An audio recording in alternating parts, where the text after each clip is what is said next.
خاموش رہنے کے 5 بڑے نقصانات۔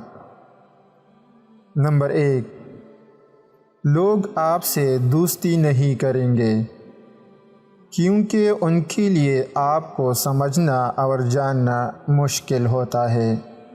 نمبر 2، لوگ آپ کو اپنے مطلب کے لیے استعمال کریں گے کیونکہ خاموش انسان عام طور پر ایک اچھا انسان ہوتا ہے۔ نمبر 3، لوگ آپ پر رعب اور دبدبہ چلائیں گے کیونکہ وہ جانتے ہیں کہ آپ نہیں لڑیں گے۔ نمبر 4، لوگ آپ کو ایک متکبر شخص سمجھیں گے۔